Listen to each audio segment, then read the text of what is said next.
அல்லாஹ் ஜல்ல ஷானுஹு தஆலா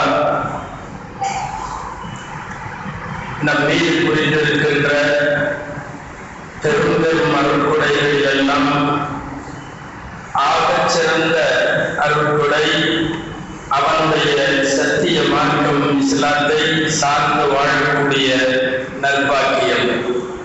ஈமான் என்கிற இறை நம்பிக்கையை இதயத்திலே ஏந்தி வாழ்கின்ற ஒரு அற்புதமான அருட்கொடை. உலகத்தில் என்ன கைமாறு கொடுத்தாலும் ஈடாகாத அல்லாஹ்வின் பேர் அருள் இறை நம்பிக்கை.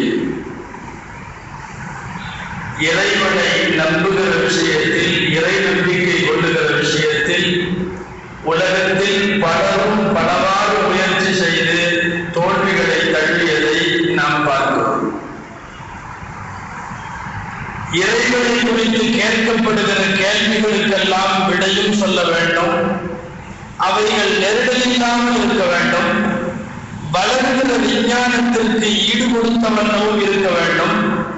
மனித அறிவால் ஒத்துக்கொள்ளப்படக்கூடியவைகளாகவும் இருக்க வேண்டும் என்று இத்தனை அம்சங்களையும் பல்வேறு கூறுகளையும் உள்ளடக்கியது இஸ்லாமிய இறை நம்பிக்கை. எப்பாடுபட்டேனும் ஒரு முஸ்லிம் பாதுகாக்க வேண்டியது அவனுடைய இறை நம்பிக்கையை. ஹதீஸில் எந்த அளவுக்கு வருகிறது? அவனுடைய இறை நம்பிக்கை மாத்திரமல்ல, அவனை சார்ந்து வாழுகின்ற எந்த முஸ்லிமும் இஸ்லாத்தை விட்டு, இறை நம்பிக்கையை விட்டு இறை நிராகரிப்பிற்கு எந்த காலத்திலும் போய்விடக் கூடாது என்று ஒருவன் விரும்புவது ஈமானின் அடையாளங்களில் ஒன்று என்கிறார்கள் ஸல்லல்லாஹு அலைஹி வஸல்லம். அந்த இறை நம்பிக்கை, இறை கோட்பாடு காலங்கள் சுழல சுழல அறிவியல் வளர்ச்சி அதிகமாக அந்த இறை நம்பிக்கை இன்னமும் வலுப்பட வேண்டும். ஆனால் துரதிருஷ்டவசமாக உலகம் முழுக்க கடவுள் மறுப்பு என்கிற அந்த சித்தாந்தம் ஒரு நேரத்தில் மிக குறைவாக இருந்தது. தற்சமயம் இந்த விஞ்ஞான யுகத்தில் அது பெருகி வருகிறது. கடவுள் மறுப்புக்கான பிரச்சாரங்கள் பல்வேறு மூலைகளில் வேக வேகமாக மேற்கொள்ளப்படுகிறது. ஆனால் எல்லா காலத்திலேயும் கடவுள் மறுப்பு என்பது தோல்வியை தழுவிய ஆதாரங்கள் இல்லாத ஒரு வரட்டு கற்பனை. சொல்ல போனால் கடவுள் உண்டு என்று சொல்லக்கூடியவர்கள் மேற்கொள்ளுகின்ற பல குளறுபடிகளால் கடவுள் இல்லை என்கிற நிலைக்கு பல பேர் தள்ளப்பட்டார்கள் என்பதே உண்மை. கடவுள் மறுப்பு என்பது ஆதாரமற்ற ஒன்று. சமீபத்திய கணக்கெடுப்பு ஒன்று உலகம் முழுக்க 12.5% பேர், 12% முழுக்க கடவுள் மறுப்பாளர்கள் வாழுகிறார்கள். ஏனைய 87% கூட வெளியே சொல்ல முடியாமல் உள்ளத்துக்குள் ஒழித்து வைத்திருக்கிற கடவுள் மறுப்புகளும் ஏராளம் இருக்கிறது என்று நமக்கு கணக்கெடுப்பினுடைய சில விவரங்கள் தெரிவிக்கிறது. ஆனால் ஒரு முஸ்லிம் தான் சார்ந்திருக்கிற இறை நம்பிக்கையை உலகம் என்ன மாறினாலும் அந்த வேகத்தில் அந்த இறை நம்பிக்கைக்கு வலு சேர்த்துக் கொள்ள வேண்டுமே தவிர கடவுள் கொள்கையில், இறை கோட்பாட்டில் ஒரு முஸ்லிமுக்கு பலவீனம் வந்துவிடக்கூடாது. கடவுள் மறுப்புங்கிறது உலகத்தில் எப்போதும் ஜெயித்ததில்லை. சொல்லப்போனா உலகத்தில் மிகச் சிறுபான்மை கடவுள் மறுப்பு. உலகத்தின் வரலாறு என்றைக்கு தொடங்கியதோ அன்றையிலிருந்து இறை நம்பிக்கையும் தொடங்கிவிட்டது. உலகத்தின் பல்வேறு பகுதிகள் கல்வி இல்லை, அரசியல் இல்லை, பெரிய பொருளாதார வளர்ச்சி இல்லை, கோட்டை குடியிருப்புகள் கூட இல்லை, ஏன் ஆதிவாசிகளிடத்திலே கூட கடவுள் கொள்கை இருந்திருக்கிறது. யாரோ ஒருவன் இருக்கிறார், அவன் இயக்குகிறார்.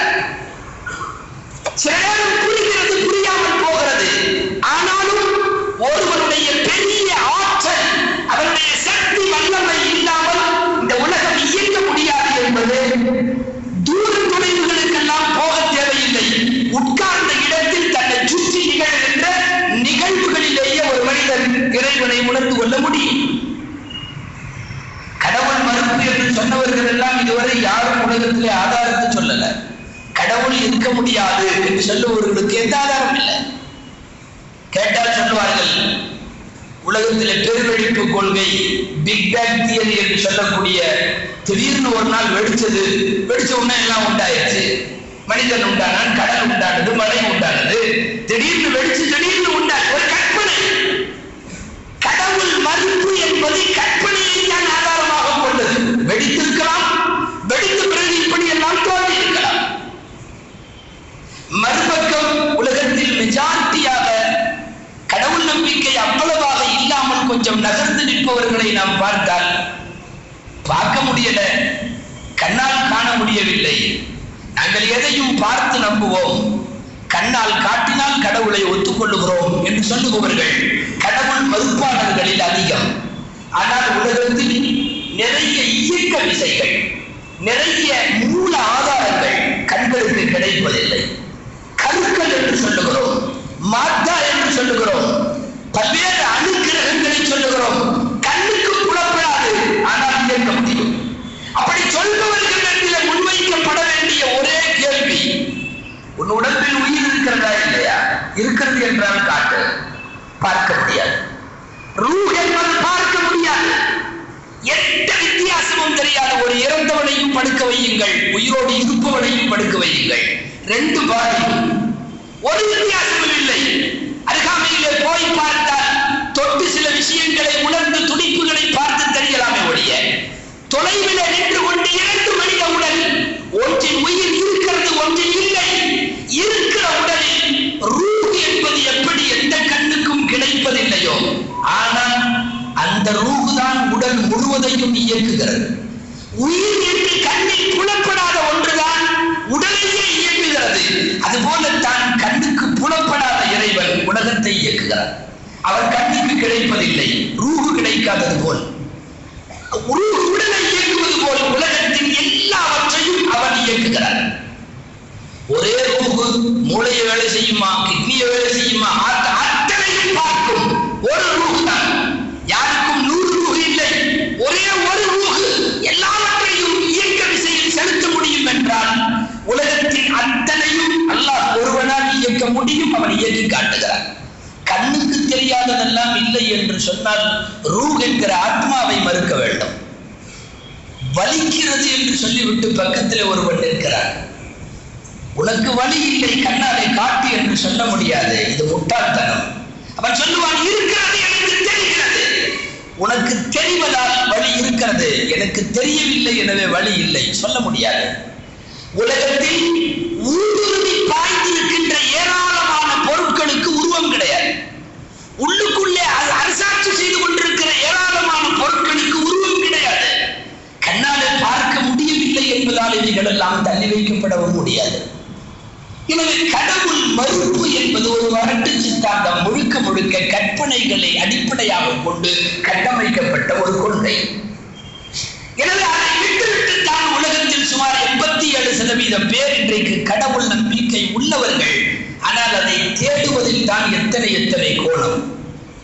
அந்த தேடல்களிலே நாம் புகுந்து புறப்பட்டால் தான் நாம் சார்ந்திருக்கிற உருவமற்ற ஒரே இறைவன் என்கிற கொள்கை எவ்வளவு தனித்துவமும் முக்கியத்துவம் வாய்ந்தது, இறைவன் நமக்கு எவ்வளவு பேருபகாரம் புரிந்திருக்கிறார் என்று தெரியும்.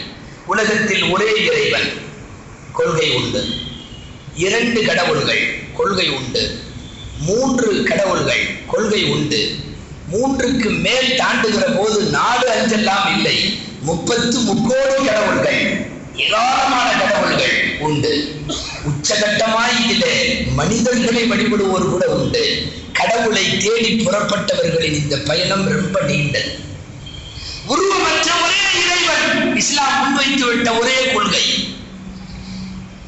இன்றைய ஈரானும் பழைய பாரசீகமுமான அந்த நாட்டிலே இருந்து கடவுளை தேடி புறப்பட்டவர்கள் தான் சொன்னார்கள், அது எப்படி நல்லதை படைக்கிற கணவன் கெட்டதை படைக்க முடியும்? அது நல்லதல்ல. ஒரு கடவுளை தூய்மைப்படுத்துகிற போது நல்லதைத்தானே அவனுக்கு சொல்ல வேண்டும், கெட்டதை எப்படி சொல்ல முடியும் என்று நல்லதற்கு ஒரு கடவுள், கெட்டதுக்கு ஒரு கடவுள் என்று கடவுளை 2ஆக முன்வைத்தது பாரசீகம், 2ஆக முன்வைத்தவர்கள் மஜூசிகள். இப்படி கடவுள் 2ஆகி போனது. உலகம் முழுக்க வியாபித்திருக்கின்ற, ஆனால் சந்தேகத்தையும் பொய் மூட்டைகளையும் மட்டுமே ஆதாரமாக கொண்டிருக்கிற கிறிஸ்தவம் ஒரே ஒரு ஆளை பிடித்து 3 அவதாரங்களாய் சொன்னது. இயேசு அவர் கடவுள், இது ஒன்று. இயேசு அவர் தேவகுமாரன், அதாவது இப்னுல்லாஹ், அல்லாஹ்வுடைய மகன், இது இரண்டாவது. இயேசு அவர் ரூஹுல் குதுஸ், அதாவது பரிசுத்த ஆவி. ஒருவரே கடவுளாய், தேவகுமாரனாய், பரிசுத்த ஆவியாய். 2 கடவுள்கள் திருத்துவ கொள்கையில் 3ஆக மாறி போனது. காலப்போக்கில் அல்லாஹ் உண்டு, ஒரு இறைவன் உண்டு, ஒருவனே தேவன் என்று புறப்பட்டவர்கள் கூட தேடல் முறைகளில் அசத்தியங்களை நோக்கி பயணிக்க ஆரம்பித்ததால் இப்படி கடவுள்கள் எண்ணிக்கை கூடிக்கொண்டே வந்தது மாத்திரமல்ல, கடைசியாய் கற்களை, விக்கிரகங்களை வழிபட துவங்கிய போது 10 கல்லானது, 30 கல்லானது, 300 கல்லானது. பெருமானார் ஸல்லல்லாஹு அலைஹி வஸல்லம் கஅபாவுக்குள் நுழைகிற போது 360 சிலைகள் தொங்கிய வண்ணம் இருந்தது. அதை உட்கார வைக்க கூட இல்லை, அவர்கள் படுக்க வைக்க கூட இல்லை, தொங்க விட்டிருந்தார்கள். 360 சிலைகள், அவைகளை தாண்டி 3000ஆய் வளர்ந்தது. கொள்கை பிரகடனமாக சொல்லுகிறார்கள் 30 முக்கோடி கடவுளர்கள், 30 முக்கோடி கடவுளர்கள். அதை தேடுவதில் ஏகப்பட்ட குளறுபடிகள். சொல்ல போனால் உலகத்தின் பல்வேறு நாடுகளில் கடவுள் மறுப்பு உண்டானதற்கு காரணம் 300க்கும் 3000த்திற்கும் மேற்பட்ட கடவுள்களை முன்வைத்ததால் இது ஒத்து வராது என்று வெளியேறி போனவர்கள் தான் கடவுள் மறுப்பாளர்களாக அதிகம் இருக்கிறார்கள் என்று நாம் பார்க்கிறோம். இதையெல்லாம் தாண்டி போகிற போது மனித வழிபாடு, அன்றைய ஃபிரௌனிலே மனிதரை கடவுள் என்று சொல்ல ஆரம்பித்து சமீப காலங்களிலுடைய பல்வேறு குருக்கள், பாபாக்கள், சாமியார்கள், ஆசிரமங்கள், மடங்கள் என்று வந்து மனித கடவுள்கள் ஏராளமாக வியாபித்து போய் கடவுள் கொள்கையை ஆக அசிங்கத்தினுடைய உச்சகட்டத்திற்கு வந்தது மனித வழிபாடு. இதையெல்லாம் உலகத்திலே கடவுளை தேடி புறப்பட்டவர்களின் இந்த பயணங்களை பார்க்கிற போது ஒரு முஸ்லிம் தான் சார்ந்திருக்கிற ஒரே இறைவன் என்கிற கொள்கையில் இந்த அசத்தியங்களில் இருந்தாவது தன்னுடைய சத்திய நிலையை அவன் புரிய வேண்டும், உணர வேண்டும். சந்தேகம் வரக்கூடாது. ஆண்டவனிலே தொடங்கி கட்டண பொண்டாட்டி வரையும் சந்தேகம் வந்தால் வாழ்க்கை உருப்படாது, உருப்படாது வாழ்க்கை. அதனால்தான் குர்ஆனை துவங்குகிற போதே அல்லாஹ் சொல்லிவிட்டார், லாரைப ஃபீஹி, இதிலே சந்தேகம் இல்லை, சொல்லிட்டு உள்ளவா. 6666 வசனங்களை படிப்பதற்கு முன் இறைவன் சொல்லுகிறான், ஸாலிகல் கிதாப் லா ரைப ஃபீஹி ஹுதல் லில் முத்தகீன். இது இறைவனுடைய இந்த வேதம், சந்தேகங்களுக்கு இங்கே வேலை இல்லை, இது நல்லடியார்களுக்கு, இறையச்சம் உள்ளவர்களுக்கு வழிகாட்டும். ஸல்லல்லாஹு அலைஹி வஸல்லம் அதனால்தான் ஷிர்கிலே இருந்து, இணை வைப்பிலே இருந்து பாதுகாப்பு தேட வேண்டும் என்று துஆ செய்ய வருகிற போது இப்படி துஆ செய்கிறார்கள், அல்லாஹும்ம இன்னி அஊது பிக மினஷ் ஷக்கி வஷ்ஷிர்கி. யா அல்லாஹ், சந்தேகத்திலிருந்தும் அதற்கு பிறகு இணை வைப்பதிலிருந்தும் நான் பாதுகாப்பு தேடுகிறேன். இணை வைக்கிறது கூட ஆபத்து இல்லை, அதற்கு கொண்டு போய் விடுவது முதலில் சந்தேகம். உலகத்தில் கடவுள் கொள்கைகளை யார் யாரெல்லாம் எப்படியெல்லாம் கொண்டிருக்கிறார்கள் என்று பார்க்கிற போது தான் சார்ந்திருக்கிற இறை கொள்கை உறுதிப்பட வேண்டுமே தவிர உள்ளுக்குள் அதிலே ஊசலாட்டங்களோ, மாசுவதுக்களோ அல்லது மறுபக்கம் ஏதாவது சந்தேகங்களோ வந்துவிடக் கூடாது என்பதால் தான் நபிகள் நாயகம் ஸல்லல்லாஹு அலைஹி வஸல்லம் முதலில் சந்தேகத்திலிருந்து பாதுகாப்பு கேட்டார்கள். ஐயம் எல்லா இடத்திலேயும் நம்மை தொலைத்துவிடும். கடவுள் விஷயத்தில் வந்தால் குர்ஆனிலே ஒரு இடத்தில் அல்லாஹ் கேட்பான், ஆச்சரியமாக கேட்பான், அஃபில்லாஹி ஷக்குன், அஃபில்லாஹி ஷக்குன் ஃபாத்திரிஸ் ஸமாவாத்தி வல் அர்த். வானம் பூமிகளை உருவாக்கிய அல்லாஹ் மேலேயே உங்களுக்கு சந்தேகமா என்று அல்லாஹ் கேட்பான். வரக்கூடாத சந்தேகம் ஒரு இடத்தில் வருமானால், அந்த ஐயம் உள்ளுக்குள்ளே உட்காருமானால், அது பல்வேறு பரிணாமங்களில் தவறான இடத்திற்கு கொண்டு போய்விடும். அல்லாஹ் பாதுகாக்க வேண்டும். அப்படி ஒரு சூழ்நிலை ஒரு முஸ்லிமிற்கு வராமல் தன் கொள்கையை உறுதிப்படுத்த அவன் எங்கும் போக வேண்டாம். பூமியின் பல்வேறு விஷயத்தை பார்க்கட்டும், வான ஓட்டத்தில் பார்க்கட்டும், இல்லை தன்னைத்தானே அவன் உள்ளுக்குள்ளே திரும்பி பார்க்கட்டும். அல்லாஹ் ஒருவன் மட்டும்தான் கடவுள் என்பது தெரியும். 2 இல்லை, 3 இல்லை, 300 இல்லை. ஈசாவை மாத்திரம் கடவுள் என்று சொன்னவர்கள் காலப்போக்கிலே அவர்களுடைய தாயையும் சேர்த்து வணங்க ஆரம்பித்த போது, ஈசாவும் கடவுளாகி ஈசாவின் தாயும் கடவுளான போது நிறைய மறுப்பு சொல்லலாம். குர்ஆனில் நிறைய ஆதாரங்களை அடுக்கி இவர்கள் கடவுள் இல்லை என்று சொல்லலாம். அல்லாஹ் ஒரு வாக்கியத்திலே முடித்து விட்டார். என்ன தெரியுமா? கானா யகுலானி தஆம். மரியம் மற்றும் அவர் மகன் ஈசா, இந்த 2 பேர் விஷயத்தில் இயேசு மேரி இருவரையும் சொல்லி அல்லாஹ் சொல்லுகிறான், கானா யகுலானி தஆம். அவர்கள் உணவு சாப்பிடக்கூடியவர்களாக இருந்தார்கள். என்ன உணவு சாப்பிட? ஒரு கடவுளுக்கு உணவு தேவையா? சரி, அந்த உணவு தட்டுக்கு வருவதற்கு முன்பு எவ்வளவு தேவை தெரியுமா? இந்த உணவு விளைய பூமி தேவை, அது விளைய வானம் தேவை, அதற்கு மழை தேவை, அதற்கு காற்று தேவை, சூரிய ஒளி தேவை, சூழ்நிலைகள் தட்பவெப்ப நிலை தேவை, அதற்கு பிறகு காயாகி கனியாகிற பல்வேறு பரிணாமம் தேவை, பறித்து அதை பக்குவப்படுத்துதல் தேவை. இவ்வளவுக்கு முன்னால் உன் தட்டிலே உணவாக வைக்கிற போது நீ இத்தனைக்கும் தேவையாகிவிட்டாய் என்று பொருள். அல்லாஹ் சொல்லுகிறான், இயேசுவும் மேரியும் ஈசாவும் மரியமும் இந்த 2 பேரையும் வணங்குகிறீர்கள், 2 பேரும் உணவு சாப்பிடுகிறார்கள். பார்த்தாயா? உணவிலிருந்து அவர்கள் உலகத்தின் எல்லா தேவையும், ஒரு உணவு கவனமாக கைக்கு வந்து சேருவதற்கு முன் அது எத்தனை ஸ்டேஜ்களை அடைந்தது என்று பார்த்தால் அத்தனை தேவையா? அல்லாஹ் ஸமது, இறைவன் தேவையற்றவன். அல்லாஹ் ஸமது, இறைவன் தேவையற்றவன். நாம் அறிந்திருக்கலாம், சமது குர்ஆனிலே ஒரு தடவை தான் வருகிறது. தேவையற்றவன் என்பதை 2வது தடவை சொல்ல வேண்டிய தேவையில்லை, ஒரே தடவையில் சொல்லுகிறான். கடவுளா? தேவை இருக்கக்கூடாது. தேவை இருக்கக்கூடாது என்றால் சாப்பிடுகிறார்கள் என்றால், சாப்பிடுபவர்களுக்கு சர்வ பொருட்களின் தேவை உண்டென்றால் அவர்கள் எப்படி கடவுளாக முடியும்? குர்ஆன் பல்வேறு விதமான கடவுள் கொள்கைகளில் ஆணிவேர்களை அசைத்து பார்க்கிறது. அவைகளை யோசிக்கிற போதுதான் ஒரு முஸ்லிம் தான் கொண்டிருக்கிற உருவமற்ற ஒரே இறைவன் என்பது எவ்வளவு உயர்வாக அல்லாஹ் வைத்திருக்கிறார் என்று பார்க்கிறோம். 360 சிலைகள் நபி ஸல்லல்லாஹு அலைஹி வஸல்லம் நுழைகிற போது கஅபாவில் ஸ்வீட்டிலே சிலைகள் செய்து கொஞ்ச நேரம் கழித்து சாப்பிட்டு விடுவார்கள். கண்ணாடி நாமும் பார்க்கிறோம் அல்லவா? கொழுக்கட்டையிலே சிலைகள் செய்யப்படுகிறது அல்லவா?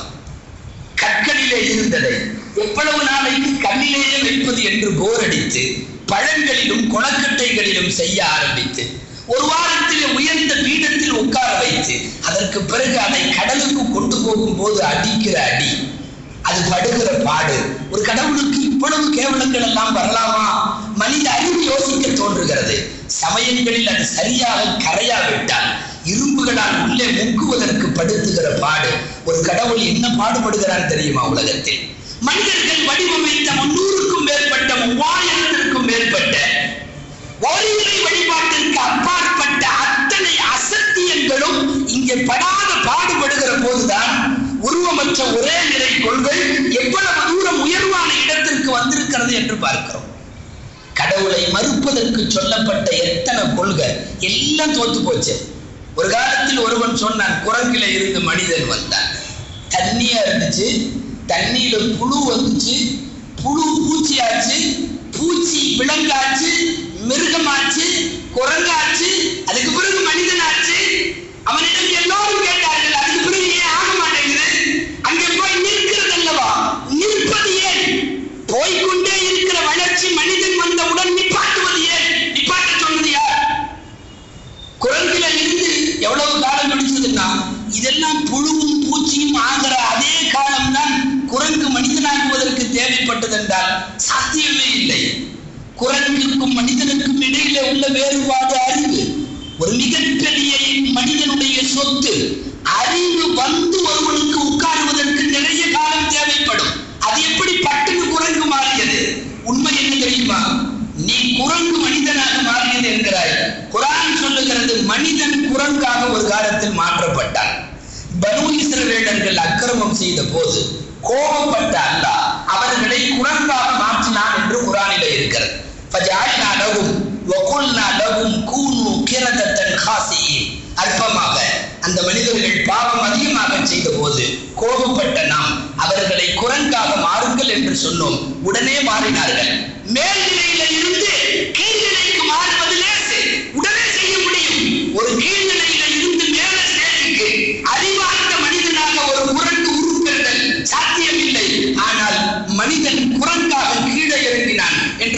சென்றோம். கடவுள் கொள்கைகள், தத்துவங்கள் என்ற பெயரால் இறைவனுக்கு அப்பாற்பட்ட இந்த உலகத்தில் முன்வைக்கப்பட்ட பெருவெடிப்பு கொள்கையிலே இருந்து, டார்வின் தத்துவத்திலே இருந்து, தெய்வ வழிபாடுகளிலே இருந்து, விக்கிரக ஆராதனைகளிலே இருந்து அத்தனையும் தங்களினுடைய கொள்கைகள் கிழித்து போய், அந்த கொள்கைகள் கிழிக்கப்பட்டு சந்தி சிரிக்கிற போதுதான் அல்லாஹ் தஆலா உருவமற்ற ஒரே இறைவன் என்கிற கொள்கையில் எவ்வளவு உயரத்தில் நம்மை வைத்திருக்கிறான் என்பது தெரியும். இந்த உருவமற்ற ஒரே இறைவனுக்கு மாற்றமாக முன்வைக்கப்பட்ட கடவுள் கொள்கைகளின் ஆக கீழ்த்தரம் மனித வழிபாட்டிலே வந்து நின்றது. மனிதன் அற்ப ஆண் துளியிலே பிறந்தவன், ஒரு பெண்ணின் கற்பத்திலே பிறந்தவன், உலகத்தில் பல்வேறு குறைகளோடு வாழ்ந்தவன், பிறப்பும் உண்டு மரணமும் உண்டு. அவனை கடவுளாக ஆக்கினார்கள் அல்லவா? ஒரு பிராவுனை மூழ்கடித்து அவன் இறைவன் அல்ல என்ற இறைவன் உலகத்திற்கு சொன்னான். ஒரு நம்ரூதை பல்வேறு விவாதங்களில் வெல்ல வைத்தான். கடவுள் உண்டு, நான் தான் கடவுள் என்று சொன்ன போது அவர்கள் சொல்லாவிட்டாலும் கூட தெய்வங்களாக மனிதர்களை ஆக்கியது உலகம். அன்றைய பிராவுனில இருந்து படிப்படியாக எத்தனை பேர், எத்தனை சாமியார்கள், ரஜினி சாமியார் என்று ஒருவர் அடக்கமாக இருக்கிற இடத்துல கல்லறையில் எழுதியிருக்கான். என்ன தெரியுமா? இத்தனையாவது ஆண்டு பிறந்து இத்தனையாவது ஆண்டு இறந்தார்கள். கடவுளுக்கான கல்லறை, கடவுளுக்கான அவரை கடவுள் என்று எழுதி, இதை மனிதராக பார்க்க வேண்டாம், இந்த இடைப்பட்ட ஆண்டில் அவர் பூமி என்ற ஒரு கிரகத்திற்கு அவதாரமாய் வந்தார்கள், அவ்வளவுதான், மற்றபடி அவர் கடவுளாகவே நீடிக்கிறார் அப்படின்னு எழுதி வச்சிருக்கான் கல்லறையில். முழுக்க முழுக்க உடல் உறவு, உணர்ச்சிகள், வன்புணர்ச்சி, இப்படிப்பட்ட பாலியல் ரீதியான சமாச்சாரங்கள் மூலம் இறைவனை அடைய முடியும் என்று மனிதர்களை கடவுளாக்கிய கஷ்டத்தை அனுபவிக்க வேண்டும் அல்லவா? இப்படி ஒரு மோசமான வழியில் இறைவனை அடையலாம் என்று காட்டியவன் அவன். கடவுளை கல்லிலே தேடுகிறீர்கள், வானத்திலே பார்க்கிறீர்கள், பூமியிலே பார்க்கிறீர்கள், இல்லை, ஆணும் பெண்ணும் சேருகிற போது கடவுள் என்று சொன்ன பித்து பிடித்த கடவுளை கூட இந்த உலகம் அந்த மனிதனையும் கடவுளாக ஆக்கி பார்த்ததல்லவா? உலகத்தில் 21 நாடுகளில் இவன் நாட்டுக்குள்ளே புகுந்தால் ஆபத்து என்று விசா மறுக்கப்பட்டவன் அவன். அவனெல்லாம் கூட இந்த மண்ணிலே கடவுளாக இருந்திருக்கிறான். இந்த நாட்டில் எத்தனை குருக்கள், பாபாக்களை எல்லாம் பார்த்தோம் அல்லவா? கடவுள் என்று சொன்னவர்கள் ஆஸ்பத்திரியில படுத்து ட்ரிப் ஏற்றுகிறார்கள் கடவுளுக்கு. அவர்களுக்கு கிட்னி வேலை செய்யவில்லை, கடவுளுக்கு. மாற்று கிட்னி பொருத்தப்படுகிறது, கடவுளுக்கு. ஒரு மனித கடவுளை உருவாக்கிய போது ஏற்படுகிற ஓட்டைகளை பார்க்கிற போதுதான் ஒரே இறைவன், அவன் தேவையற்றவன், உருவமற்றவன் என்கிற கொள்கை எவ்வளவு உயர்ந்த பாரம்பரியம் மிக்கது என்பதை அல்லாஹ் அதை பார்த்து தெரிய சொல்லுகிறார். இனி ஒரே இறைவன் என்கிற நாம் கொண்டிருக்கிற கொள்கைக்கான வலு எங்கே போய் தேட வேண்டியதில்லை. குர்ஆனில் 2 இடங்கள் அல்லாஹ் சொல்லுகிறார், வஃபி அன்ஃபுசிக்கும் அஃபலா துபஸிரூன், உன்னை பார், உன்னிலே பார். மனிதன் தன்னை பார்த்தால் புரியும், இது தானாக தோன்றியது அல்ல. யாரோ ஒரு தேர்ந்த படைப்பாளனுடைய, அவனுடைய கிரியேட்டிவ், அவனுடைய படைப்பாற்றல், அதிலே தான் அவன் படைத்திருக்கிறான். இன்னொரு ஆயத், வஃபில் அர்தி ஆயாத்துல் லில் மூகினீன், நம்புபவர்களுக்கு பூமி முழுக்க நிறைய வைத்திருக்கிறேன். பூமி முழுக்க பார்க்கிற இடமெல்லாம் ஏராளமான அத்தாட்சிகளை வைத்திருக்கிறேன். சூரியனை சரியான தூரத்துல வச்சது யார்? தானா போய் உட்கார்ந்துருமா? உலகத்துல மனுஷனுக்கு காய் வேண்டும், சிலதுல பழம் வேண்டும். பழமாக மனிதன் விரும்புவது காயாக இருந்தால் ஏற்க மாட்டான். காயாக வேண்டும் என்கிற கத்திரிக்காய் போன்றவைகளை பழமாக இருந்தால் ஏற்க மாட்டான். காய் காயாக இருக்க வேண்டும், பழம் பழமாக இருக்க வேண்டும். ரெண்டுக்கும் தேவையான சூடு இந்த தூரத்தில் தான் தர முடியும் என்று அந்த தூரத்தில் சூரியனை வைத்தது யார்? குர்ஆனிலே அற்புதங்களை நிறைய கேட்பான் அல்லாஹ் தஆலா. மணிக்கு 1000 கிலோமீட்டர் வேகத்தில், 1000 மைல் வேகத்தில் பூமி சுற்றுகிறது. சுத்தர மாதிரி தெரியல. இங்கே தண்ணி அடித்தவர்கள் மாத்திரம், அவர்களுக்கு மாத்திரம் தான் தெரிகிறது. மற்றபடி பூமி சமதளம். ஒரு காரில் போகக்கூடிய நேரத்தில் கூட ஒரு 100ஐ தாண்டுகிற போது எத்தனை குழுங்கள், பெல்ட் போட்டுக் கொள்ளுங்கள், தாறுமாறாக இருக்கிறது.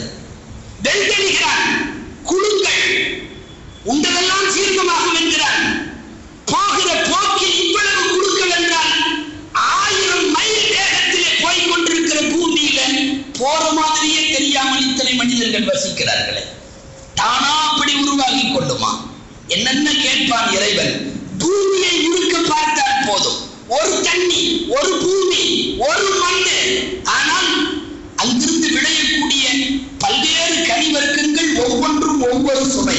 தண்ணி மாறல, பூமி கூட மாறல. ஒரே இடங்களில் குர்ஆன் கேட்கிறது, சாப்பிடும் போது இவைகளின் சுவையை மாற்றி தருகிறோம். ஒரே ஒரு தண்ணி தான் எல்லா மரத்துக்கும் போனது.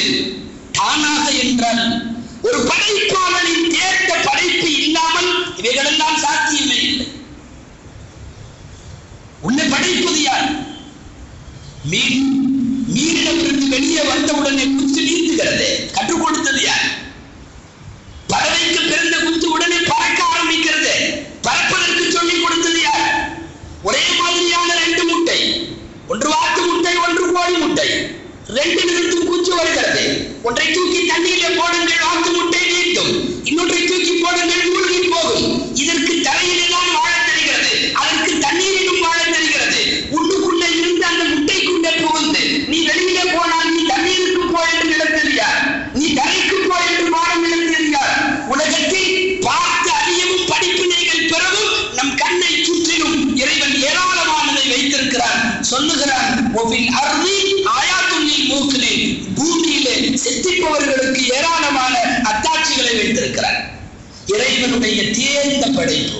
அல்லாமா சஅதி ஷிராசி, நகைச்சுவையாகவே தத்துவங்களை எழுதக்கூடிய சஅதி ஷிராசி ஒரு இடத்தில் எழுதுவார்கள், மனிதன் நினைத்தானாம், பிரபலமான செய்தி தான் இது, மனிதன் நினைத்தானாம் தர்பூசணி பழத்தை அதனுடைய கொடியை பார்த்துவிட்டு, பெரிய பழம் இது இவ்வளவு சீப்பா கீழே 8 தூரத்துல பறிக்கிற மாதிரி இருக்குது, இத்தனோடு மாம்பழம், அதை கொண்டு போய் அவ்வளவு பெரிய உயரத்தில் மரத்தில் வைத்திருக்கிறானே, என்ன இது என்று சலித்துக் கொண்டே போய் மரத்தடியில படுக்கிற போது மேலிருந்து பொட்டுன்னு ஒரு மாங்காய் நேராக மண்டையில விழுந்து புடைத்து கொண்ட போது சொன்னானாம், நல்லவேளை அங்கே தர்பூசணி இருந்தால், நல்லவேளை அங்கே தர்பூசணி இருந்தால். வைத்தவன் வைத்தான், தேர்ந்து எல்லாவற்றையும் வைக்க வேண்டிய விதத்தில் வைத்தான். குர்ஆனில் சொல்லுகிறார், ஒவ்வொரு பொருளுக்கும் என்ன தர வேண்டுமோ, எப்படி தர வேண்டுமோ அதை சரியாக தந்து நேர்வழியை காட்டினான் என்று குர்ஆன் சொல்லுகிறார். பூமியிலே நம் கண்களை சுற்றி இருக்கக்கூடிய இந்த விஷயங்களை எல்லாம் யோசித்து யோசித்து பார்த்தால் உருவமற்றவன் ஒரே இறைவன், எந்த தேவையும் இல்லாதவன் அவன் மாத்திரம்தான் இவ்வளவு நேர்த்தியாய் படைக்க முடியும் என்பதை பார்க்கலாம். உலகத்தில் சொல்லவும் கேட்கவும் எக்கச்சக்கமான அத்தாட்சிகள். ரொம்ப சீப்பா சொல்றதுன்னா ஒரு ரோமம் கூட, ஒரு ரோமத்தின் அறிவியல் கூட இன்னமும் புரிய முடியவில்லை. கீழ் நோக்கி வளரும் தாடி, மேல் நோக்கி வளரும் தலைமுடி, எல்லாம் ரோமம் தான். வளர்ச்சியில தலைமுடி கீழ் நோக்கி போகாது, தாடி மேல் நோக்கி வளராது. இரண்டுக்கும் இடையில் அதிகமாக வளராமல் ஒரு குறிப்பிட்ட ஸ்டேஜிலே மாத்திரம் நிற்கின்ற மீசை முடிகள், ஒன்றுமே இல்லாமல் பரவி படுத்திருக்கின்ற புருவத்தினுடைய முடிகள். ஒரு ரோமத்திலே கூட உள்ளுக்குள் இறைவன் வைத்திருக்கிற படைப்பாற்றலும் அறிவியலும், சில பொருட்களை வளரும் விதத்திலும் வளராவிதத்திலும் இறைவன் ஆக்கியிருப்பதிலேயும் உலகத்திற்கு எக்கச்சக்கமான ஆதாரங்கள் உண்டு. சிந்திப்பவர்கள் ஒரு இறைவனை நோக்கி உலகத்தில் வந்து கொண்டே இருக்கிறார்கள். முஸ்லிம்களின் கடமை அவர்கள் சார்ந்திருக்கின்ற இந்த ஒரு இறை கொள்கை. உலகத்தில் இதற்கு பதில் கிடையாது, உலகத்தில் இதற்கு மாற்று கிடையாது. உலகத்தில் இது முன்வைக்கிற எந்த தத்துவத்தையும் இதுவரை யாரும் தோல்வி அடைய செய்ததில்லை. உலகத்தின் அத்தனை கடவுள் கொள்கைகளும் பல இறை நம்பிக்கைகளும் பல சமயங்களில் சந்தி சிரித்த போதும் உலகத்தில் மிக உயரமான இடத்தில் இருந்து கொண்டு உலகத்தை வழிகாட்டிக் கொண்டிருக்கிற இஸ்லாமிய இறை கோட்பாடு, எல்லாம் வல்ல இறைவன், அந்த ஒரே இறைவனை, உருவமற்ற ஒரே இறைவனை, அவன் சொல்லும் கூற்றை, அவன் பேச்சை, வார்த்தையை, அவனுடைய அனைத்து செயல்பாடுகளையும் ஈமான் என்கிற இறை நம்பிக்கையின் மூலம் பாதுகாத்து அந்த ஈமானின் மீதே வாழவும் மரணிக்கவும், அந்த ஈமானையே நம் சந்ததிகளுக்கு பாக்கியமாக கிடைக்கவும் எல்லாம் வல்ல இறைவன் அருள் புரிவானாக. ஆமீன். வ ஆகிரு தஅவானா அல்ஹம்துலில்லாஹி ரப்பில் ஆலமீன்.